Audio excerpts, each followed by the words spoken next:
Did you ever wonder what happens inside your body when you drink alcohol? In this video, let's talk about the science of alcohol metabolism. So it doesn't matter whether it's spirits, whether it's beer, whether it's wine, they all contain ethanol, also known as ethyl alcohol. And that is a substance that when we consume goes through a chemical conversion process in the body. So let's talk about that. So it's all going to start when you take that first sip. So that sip of alcohol is going to travel down your esophagus, and it's going to first hit your stomach. Now, a small amount of that's going to get absorbed into your bloodstream in your stomach, but most of the absorption happens in your small intestines. And that's a very complicated process of how that liquid, those chemicals go from the inside of your intestines through the villi into your bloodstream. That's a super complicated process. I'm not going to spend time on that. It's just way too more involved for this video. But just keep in mind that that's what happens, that the alcohol passes from your digestive system into your circulatory system. So now this alcohol, the ethyl alcohol, is in your bloodstream. From there, it's going to make its way to the body's major detox center, which is your liver. And that's where all of this chemical process happens. So the alcohol hits your liver, and the liver contains a series of enzymes. An enzyme is a chemical substance that helps to drive a chemical reaction, but is not consumed in the chemical reaction. So the first enzyme that's going to take effect on the alcohol is something called alcohol dehydrogenase. And it's going to convert the ethyl alcohol into an intermediate chemical called acetaldehyde. Now, we should take a minute to talk about acetaldehyde because it's nasty stuff. It's toxic to the body. It's a known carcinogen. It's linked to several different cancers: oral cancers, esophageal cancer, stomach cancer, pancreatic cancer. And it's something to think about, that when you're drinking, that at some point in time, as that drink is being metabolized by your body, it's being turned into a carcinogen. So you decide for yourself how much you want to consume, or if you want to consume. And I'm not going to preach, but that's something just to consider. So the acetaldehyde is a nasty substance, and it's also what's responsible for causing hangovers.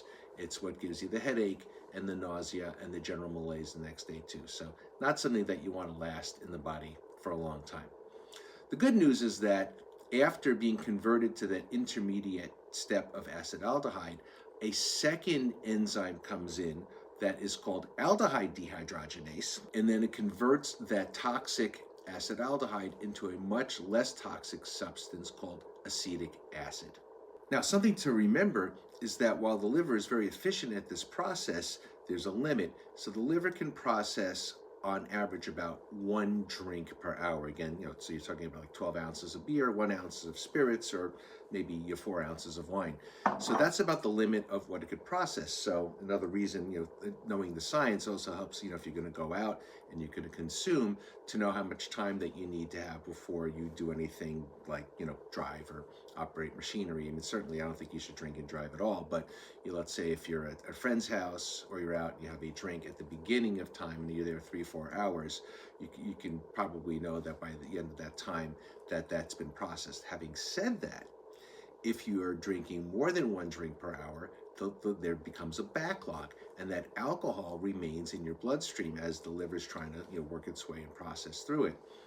And that's when people start to feel the effects of alcohol, because that alcohol then makes its way to your brain. And that's when you're going to get the effects of feeling tipsy, impaired judgment, and impaired coordination.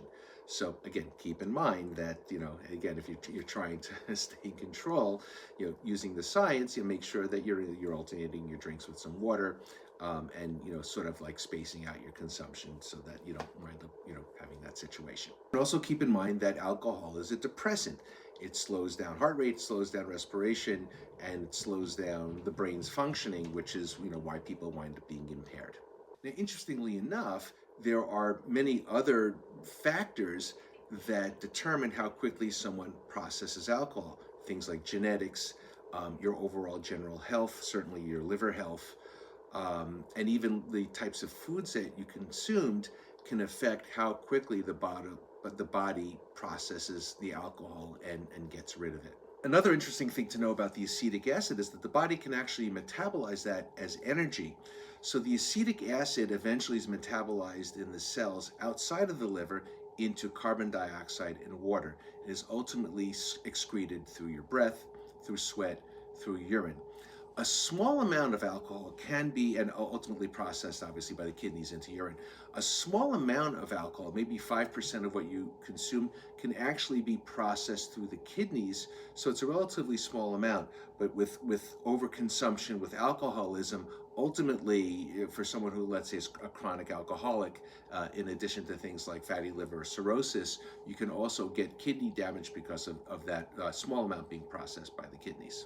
So what does all this science mean? So not that long ago, there was some research out there that showed that there may be some health benefits from moderate consumption of alcohol. And as recently as, let's say, 5 years ago, there was some literature out there that said that maybe a drink or two a day might have some benefits as far as, let's say, maybe, in particular with like red wine, maybe with the antioxidants, particularly maybe reducing risk of heart attack, lowering blood pressure, supposedly, quote unquote, good for circulation.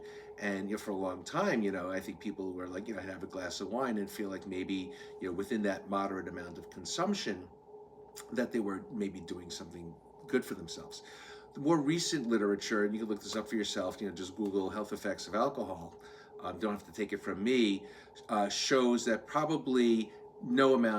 there's probably no beneficial effects, at least at this point, of alcohol, and it's something to consider. I mean, I certainly, I have a channel talking about, tasting and whiskey and things like that. We all have to make our own decision. I mean, I think for myself personally, I tried to, especially doing this as, as a social media, influencer, I have to limit, and really think about my consumption. So I have some rules. I don't drink during the week.